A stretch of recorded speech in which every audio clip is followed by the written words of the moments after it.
Well, it's Ferry, and another misunderstanding of aerodynamic flight with bare shaft and fletched arrows. Adding tape that weighs the same to the back of your arrow for bare shaft tuning is a complete misunderstanding of how arrows fly with fletchings on them. It's unfortunate, but you have to meet the right people, like Dr. Ed, some of those folks, who actually study this stuff. And NASA, the information's on the internet.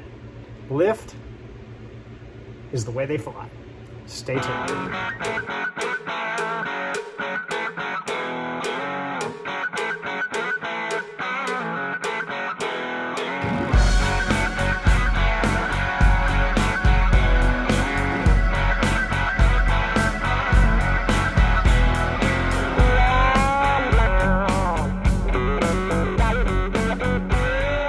So this has been going around for a long time, and it's a misunderstanding. By the way, there's a fan in the background because it's Texas and it's July, and I'm in my palatial studio here, so that's why there's a fan sound.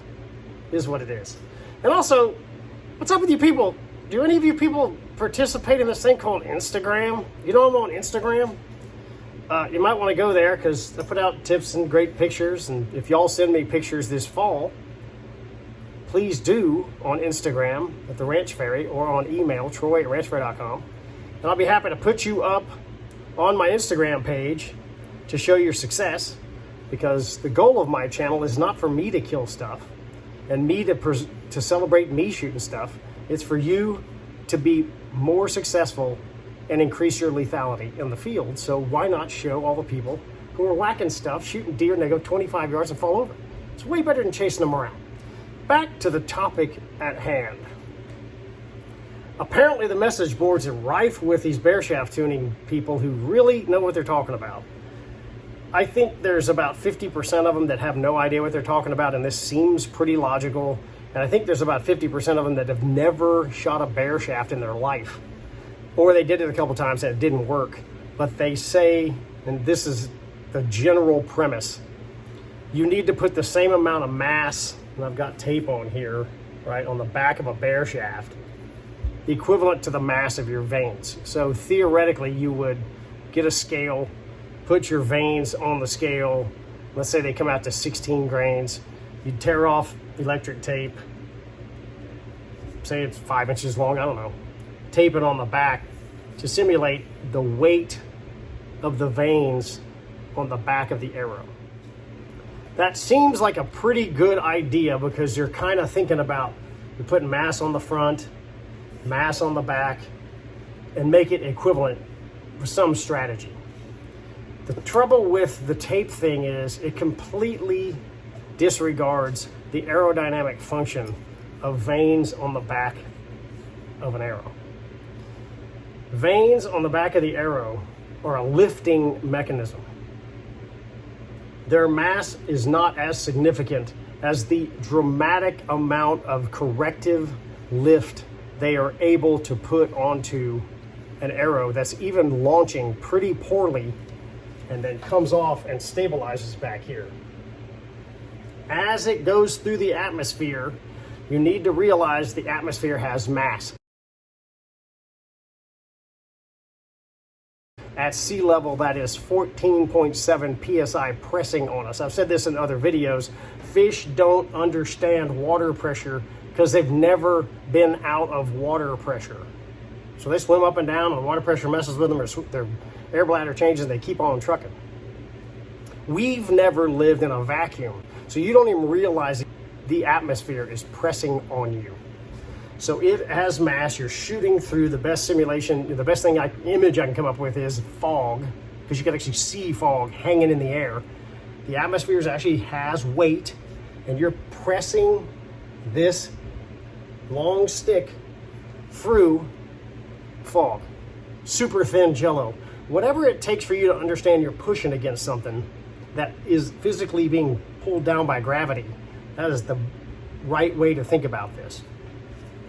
So as the arrow launches, if it takes off a little bit or there's a little bit of wind, the vanes are actually lifting the other direction to try to correct the front and make it stay on the shot line.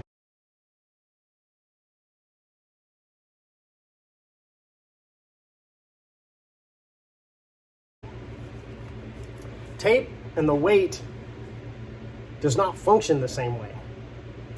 In fact, there's no correlation between the two at all. So it's just a basic misunderstanding of aerodynamic flight. And this information's available. The model rocket world is full of it. NASA, airplanes, all that stuff. Airplanes only go up and down. You know what's great about arrows? They are spinning, they are bending, and they're wobbling around all at the same time. They're literally doing this. I said this on the podcast the other day. I said it on a couple. If you think about yourself jumping rope and running sideways, and you're shooting an arrow that direction, you're running and jumping this way, that is a more accurate mental representation of what an arrow's doing in the air than thinking it's just a stick that's flying. There, if the wind's blowing, it's constantly going like this. We all know the wind's never just steady, right? It's so it's flying there, the wind's crosswind, and it's constantly redirecting, and the vanes are constantly going like this, trying to keep the shaft on the shot line. So the idea that this little bit of mass on the back in any way simulates the way a fletching works against the way the point is pushing into the atmosphere is just a misunderstanding of aerodynamics, and you don't need to do it. It has nothing to do with anything.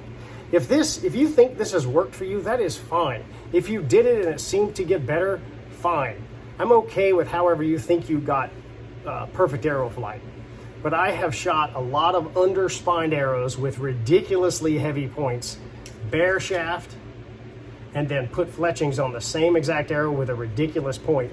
I've had a bare shaft tear that's 4 inches, and at 7 or 8 yards, the fletch tear is not bad at all because it starts lifting and correcting the bare shaft that was there,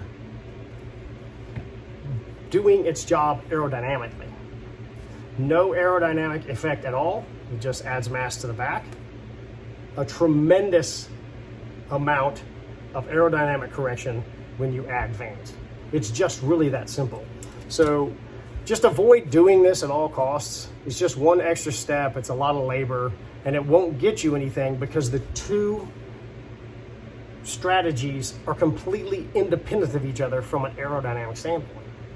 All right, well, that's the ferry, and this one's kind of short. Buzzing fast, hot. Everything's going great. I hope y'all are having a great year. Getting ready. I mean, some of you guys getting wound up. Pronghorns are coming. Elk are coming. Gonna get killer. I guess this is kind of a warning. If you saw this very quickly, you've not tuned your arrows by now. It's time to get on the stick, go to the ranch fairy store, buy some sticks that are awesome, and get to rolling. Don't forget to check out my videos on long-range arrow performance, ordering an arrow tuning, and then a lot of my pig necropsy stuff. I tend to shoot pigs with a bow and then take them apart and look inside and see what the arrow did. And I don't know another person on YouTube is doing that, but mostly because they get demonetized, and I don't care about that. The information's killer. And I hope you have a great day. Thanks for watching. Like I said, I'm on Instagram too. Follow me over there and hit me with messages. I'll be glad to help you out. See ya.